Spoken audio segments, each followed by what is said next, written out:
que tu nous donnes. Merci parce que ton amour est merveilleux, Seigneur. Nous le reconnaissons bien. Merci, Seigneur, pour ce frère qui nous visite. Te prions de le bénir en notre présence et aussi qu'on soit béni parce que tu as certainement parlé à son cœur pour nous partager des choses qui peuvent nous faire du bien, Seigneur. Alors, que nous soyons tous des auditeurs attentifs.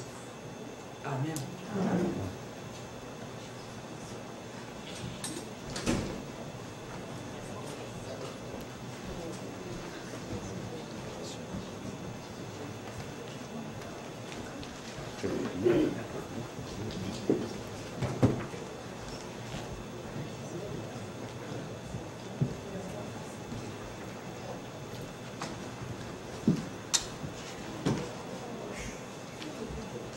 Bonjour et merci beaucoup de votre invitation à la belle, charmante assemblée de Granby au 324 Denison West. Vous êtes toujours les bienvenus. Moi, je suis contente que vous me souhaitiez la bienvenue ici à apporter le message. Et le message est intitulé aujourd'hui « Comment savoir que Dieu nous parle ?» C'est peut-être une des questions qui m'est le plus souvent posée. Il y en a une autre qui est souvent posée, c'est comment connaître la volonté de Dieu? C'est peut-être les deux questions qu'on me pose le plus souvent là, partout où que je vais.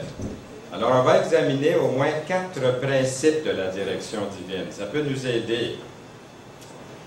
Premièrement, je devrais dire que dans notre temps de prière, le temps que vous mettez à part pour Dieu, votre dévotion personnelle, il y a des choses que nous devons mettre de côté pendant quelques instants. Vous avez deviné?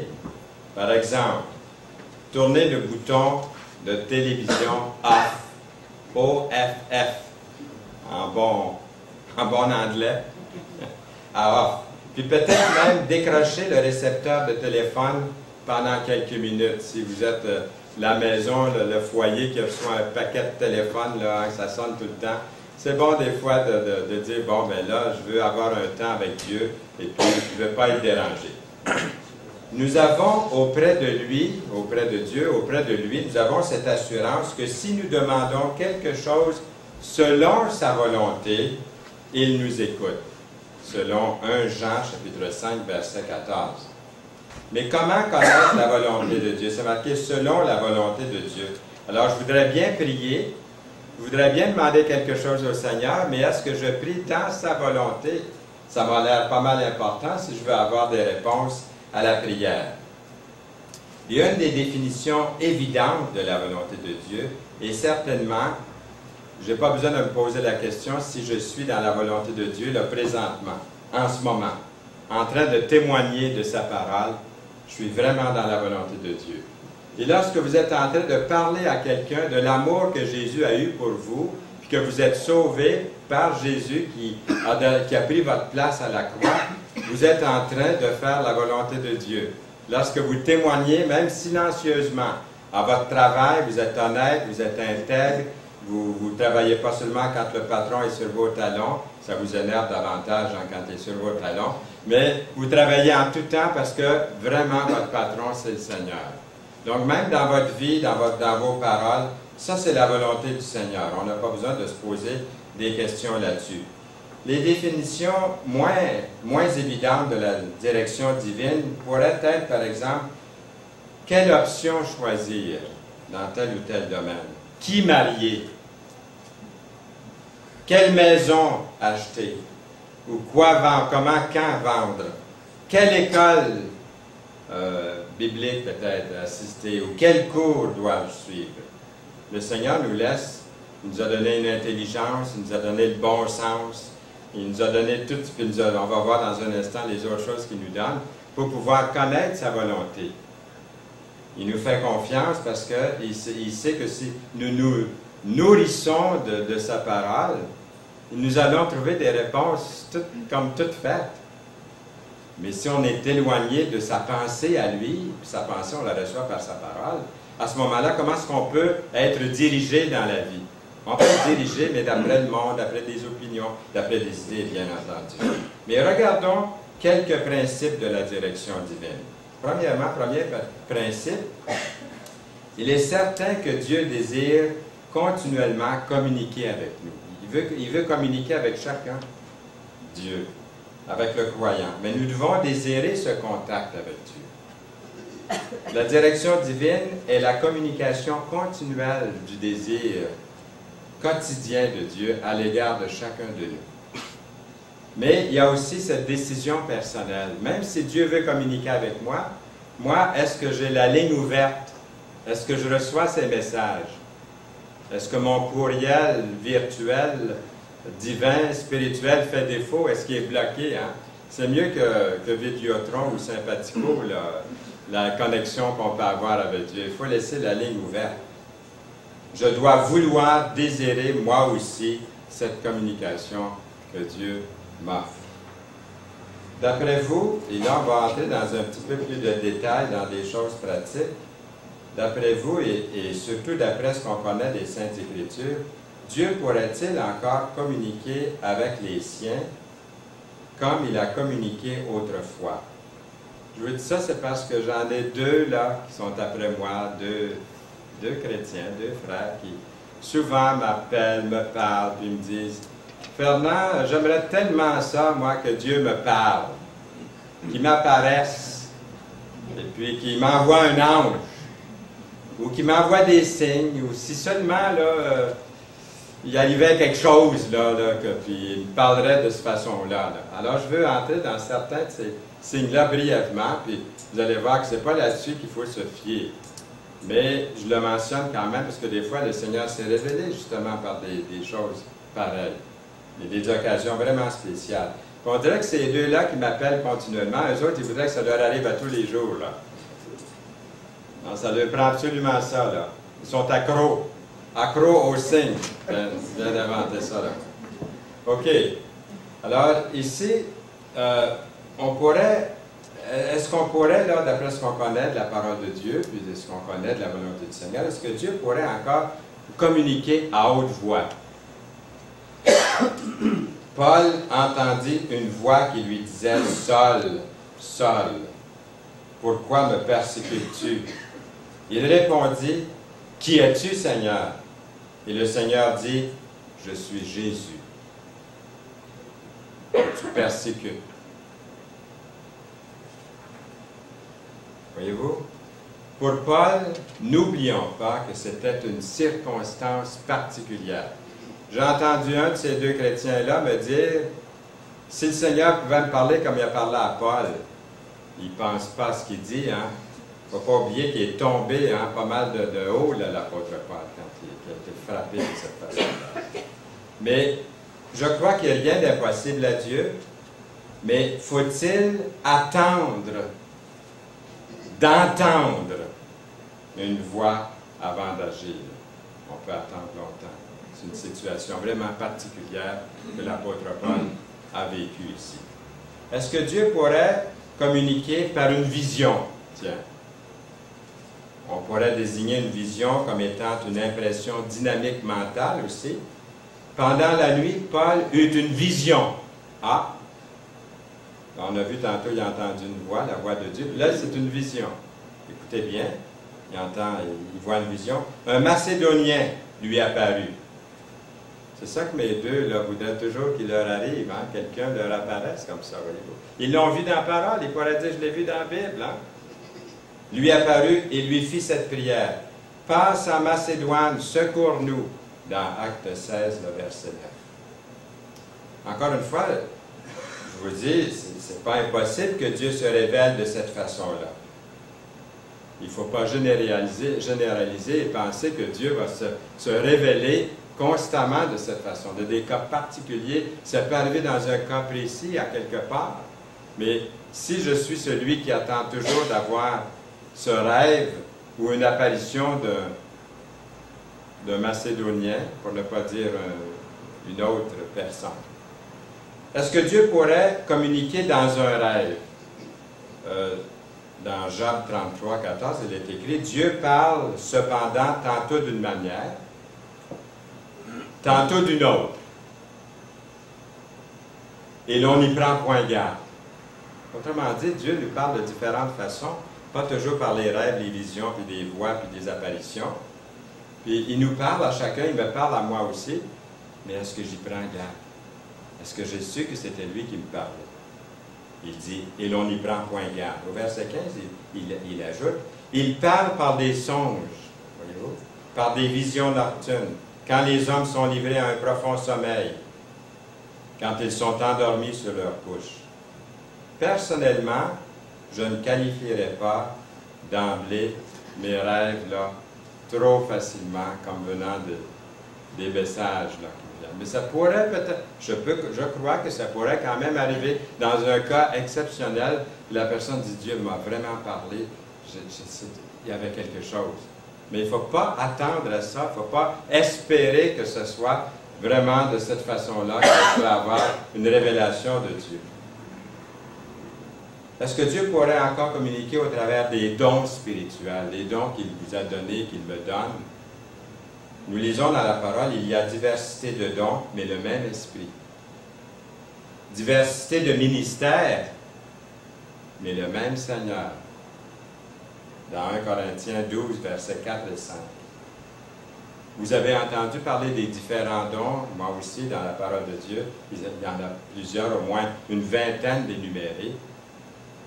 Le don de sagesse de Salomon. Si quelqu'un d'entre vous manque de sagesse, qu'est-ce qui est écrit? Qu'il la demande. Qu'il la demande à qui? À Dieu. Qui donne. Ah oui? Qui donne. Qui donne à tous simplement et sans reproche. Et elle lui sera donnée. Demandez souvent la sagesse du Seigneur, parce qu'on a besoin du Seigneur dans toutes sortes de décisions.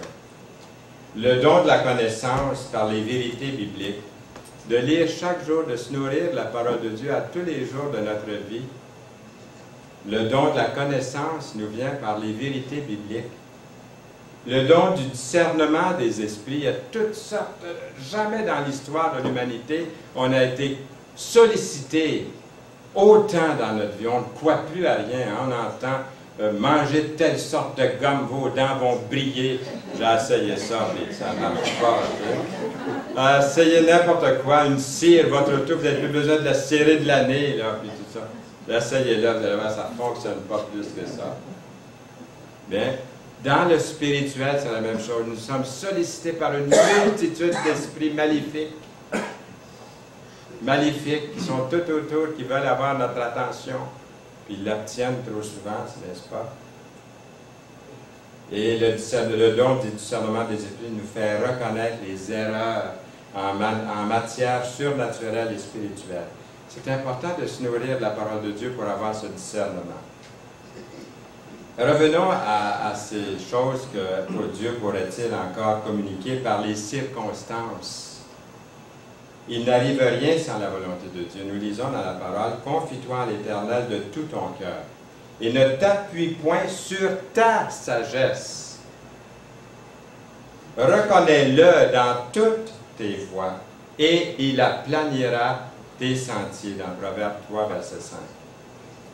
Pourrait-il encore Dieu communiquer par un son doux et léger?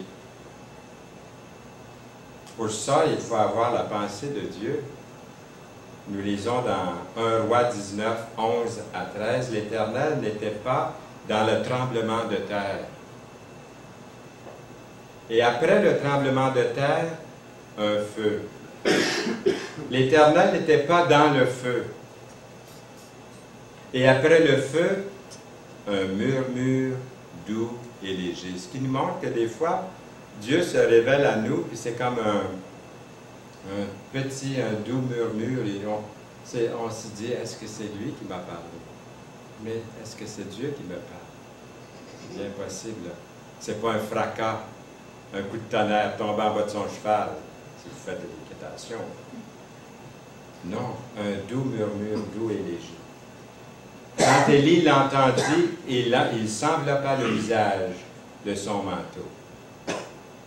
Là, ça nous indique d'être à l'écoute, de réfléchir, de méditer, de ruminer la parole. Est-ce que Dieu pourrait encore communiquer par notre conscience?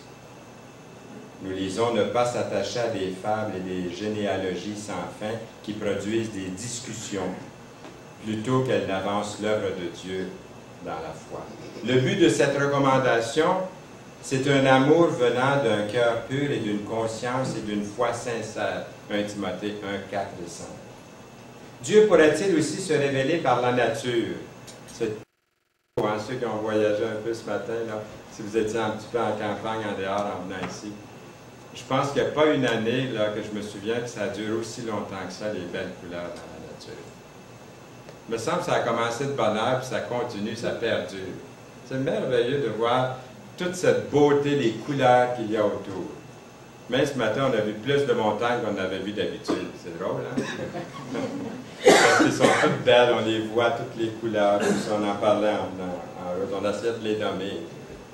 Est-ce que Dieu pourrait se révéler par la nature, par la création? Est-ce que Dieu peut se révéler par ces choses-là? Est-ce que Dieu peut se révéler par les animaux? Est-ce que Dieu peut se révéler par tous ces moyens-là que nous avons autour? Vous vous souvenez de Balaam puis de l'ânesse? L'ânesse qui s'était mise à parler. De mon vivant, j'ai jamais vu ça encore. On a un petit chien, puis elle jappe de temps en temps, mais c'est à peu près tout. Elle n'est pas capable de parler. Elle ne sait pas lire, puis elle ne sait pas écrire. Mais dans Nombre, chapitre 22, nous lisons « L'Éternel ouvrit la bouche de l'ânesse ». Ça veut dire que Dieu pourrait le faire s'il voulait. Mais est-ce qu'on va attendre que notre chien nous parle ou notre cheval avant d'avancer? Et puis, elle dit à Balaam, que t'ai-je fait pour que tu m'aies frappé déjà 3 fois? Il manquait de patience envers son animal, qui était pourtant un bon serviteur. Balaam répondit à l'ânesse, c'est parce que tu t'es moqué de moi. Si j'avais une épée dans la main, je te tuerais à l'instant. Là, il y a eu la surprise de sa vie. L'ânesse dit à Balaam, là, il a dû devenir blanc, hein, quand il a vu que son ânesse parlait. Ne suis-je pas ton ânesse, ça lui dit, que tu as de tout temps monté jusqu'à ce jour? Ai-je l'habitude de te faire ainsi? Et il répondit, je ne sais pas comment est-ce qu'il a répondu, mais c'est marqué non, là. Il me semble qu'il a dit le non, non. L'Éternel ouvrit les yeux de Balaam, et Balaam vit l'ange de l'Éternel. Vous voyez, l'ânesse, là, c'est un ange. La préexistence du Seigneur Jésus, parce qu'on dit, on lit l'ange de l'Éternel. Jésus qui se présente souvent dans l'Ancien Testament, l'ange de l'Éternel, souvent c'est le Seigneur lui-même, je crois, la préexistence de Jésus-Christ. Il était là de toute éternité, il se présente. Avant de naître à Bethléem comme Jésus, il était le Fils de Dieu, il était là, qui se tenait sur le chemin, son épée nue dans la main, et il s'inclina et se prosterna sur son visage. Balaam dit à l'ange de l'Éternel, j'ai péché, car je ne savais pas que tu t'étais placé au-devant de moi sur le chemin. Il ne savait pas que Dieu lui parlait, que Dieu le protégeait, que Dieu le gardait. Quelqu'un nous a écrit dernièrement, puis il a dit, je priais le Seigneur, puis je priais fort pour telle chose, puis le Seigneur ne nous a pas répondu, puis comment ça se fait que Dieu ne nous répond pas, puis qu'il répond aux païens? Mais oui, mais le Seigneur a peut-être répondu, ils ne savent pas, c'est peut-être l'ange de l'Éternel qui est sur la route, qui t'empêche de faire une bêtise, d'aller plus loin, même si tu l'as demandé au Seigneur. Est-ce que le Seigneur, c'est pas mieux? Est-ce que le Seigneur n'est pas plus sage que nos prières? Le plus important dans tout ce qu'on vient de voir, là, c'est la parole de Dieu. C'est la parole de Dieu. Que Dieu se révèle à nous. La base, c'est la parole de Dieu. Toute écriture est inspirée de Dieu et utile pour nous enseigner, nous lisons, nous convaincre, pour corriger, pour instruire dans la justice, afin que l'âme de Dieu soit accomplie et propre à toute bonne œuvre. 2 Timothée 3, 16 et 17. Comment Dieu nous conduit-il? Dieu veut bien nous diriger. Nous lisons, mes brebis entendent ma voix, je les connais et elles me suivent. Je leur donne la vie éternelle, elles ne périront jamais, et personne ne les ravira de ma main. Dans Jean 10, 27 et 28. Il dit, mes brebis entendent. Avez-vous vu? Il dit, mes brebis entendent ma voix. Jésus dit ça. Alors, je veux bien entendre sa voix. En tant que notre bon berger, Jésus promet que nous pouvons entendre et reconnaître sa voix. Ça ne se fait pas par un certain processus mystérieux et mystique. On peut être étonné d'entendre que Dieu nous parle plus souvent qu'on l'imagine. J'irai jusqu'à dire qu'il vous a parlé là encore aujourd'hui. Il est en train de vous parler maintenant. Il est en train de me parler. Il est en train. Est-ce qu'on réalise qu'il est en train de nous parler? Dieu nous parle. Il vous a parlé d'une manière quelconque. Dieu nous parle par sa parole. Il vous donne des réponses. Dieu ne nous mènera jamais contraire à sa parole écrite. Oui, Dieu peut nous parler par des circonstances, il peut nous parler par tous ses moyens. Ils peuvent aussi, est-ce que Dieu peut nous parler aussi au travers de l'échec, des épreuves qu'on subit, des gros échecs, là, hein, des choses dures à avaler, là. Est-ce qu'il peut nous parler par ça? Jonas, qui voulait s'éloigner de plus en plus de la volonté de Dieu, a certainement compris dans le ventre du grand poisson que Dieu lui parlait. Hein, une tragédie dans sa vie, là. Des difficultés dans le ventre d'un poisson. Est-ce qu'il peut avoir une plus grande tragédie que ça dans sa vie? Est-ce que Dieu est après lui parler? Oui, monsieur. Dieu est après lui parler. C.S. Lewis a écrit que Dieu nous chuchote dans nos plaisirs. Dieu nous chuchote par notre conscience. Mais Dieu crie dans nos douleurs et nos épreuves. C'est son mégaphone à Dieu pour réveiller un monde sourd. C.S. Lewis dit ça. Oui, Dieu nous parle par sa paix. Dieu nous parle. Quand nous vivons dans la volonté de Dieu, nous apprécions sa paix. On dirait que je n'arriverai pas au bout de mon message aujourd'hui. Il va falloir que je vous donne la suite la prochaine fois. Il reste quand même 5 minutes. On y va avec le deuxième principe. La direction divine provient de Dieu parce que Dieu fait sa demeure en nous, dans le cœur, dans votre cœur. Ça, c'est le deuxième principe. Et dans Jean 14, verset 15, nous lisons « Si vous m'aimez, gardez mes commandements. Et moi, je prierai le Père, et il vous donnera un autre consolateur, afin qu'il demeure éternellement avec vous. » Le moyen d'avoir le consolateur, l'Esprit Saint, qui va demeurer éternellement en nous, c'est d'aller à Jésus. Dire, Jésus, je veux que ton Esprit habite éternellement en moi. Je me reconnais pécheur et perdu. Sans toi, Jésus, je n'ai pas cet esprit qui va me garder la vie pour toujours. Une vie de délices, une vie de bonheur. La vie ne termine pas ici. Une fois que la vie se termine ici, souvent qu'on va être au service d'un Dieu qui on ne sera jamais fatigué de le servir pendant l'éternité. Moi, je ne veux pas être là assis sur un petit nuage blanc à jouer de la harpe. Je ne sais pas jouer de la harpe, j'ai peur de tomber en bas de mon nuage. Mais je veux être avec le Seigneur pour le servir. Il dit, si on a été fidèle dans les moindres choses ici-bas, pendant notre vie, qu'est-ce qu'il va faire? Il va nous en accorder des plus grandes. J'ai hâte de voir ce qu'il va vous accorder, puis il va m'accorder. Si on veut être fidèle ici, mais le moyen, c'est quoi? À Jésus, premièrement. Si vous n'avez pas encore l'assurance de votre salut en Jésus, venez à lui ce matin. Attendez pas la semaine prochaine, il peut être trop tard, c'est aujourd'hui le jour favorable. Ouvrez votre cœur à Jésus. Là, vous allez avoir la certitude que son esprit va être en vous pour toujours. C'est une promesse de Dieu. Jésus lui répondit dans Jean 14, verset 23, « Si quelqu'un m'aime, Jésus dit ça, si quelqu'un m'aime, il gardera ma parole. » Puis ensuite, il dit, « Et mon Père l'aimera. » Il dit, ensuite, nous viendrons à lui, vous voyez, l'Esprit, nous viendrons à lui et nous ferons notre demeure chez lui. Êtes-vous prêts à ça? Est-ce que je suis prêt à ça? Moi, j'ai ouvert mon cœur à Jésus. Il dit ailleurs, ne savez-vous pas que votre corps est le temple du Saint-Esprit? Dans 1 Corinthiens 6, 19. Dans Apocalypse 3, que nous avons lu ce matin, il y a un verset qui dit, « Voici, je me tiens à la porte et je frappe.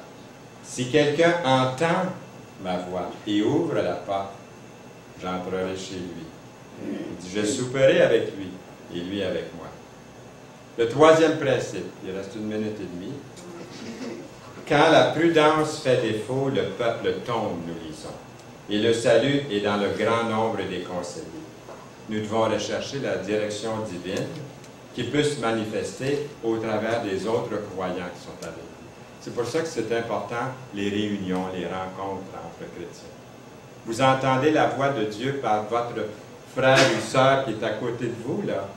Des chrétiens qui sont là, des gens qui sont avec vous ici. Il peut se manifester par un enfant de l'école du dimanche. Il peut se manifester dans cette belle famille qui est l'Église.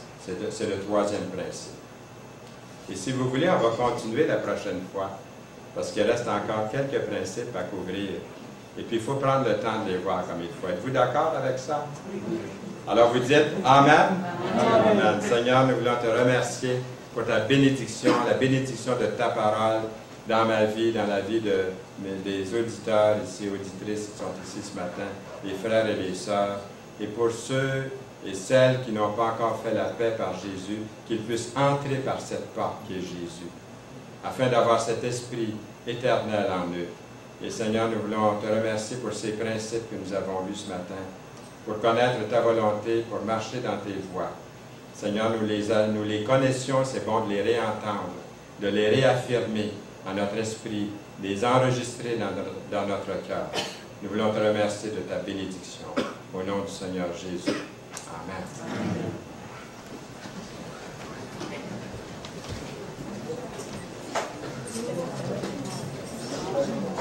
Amen.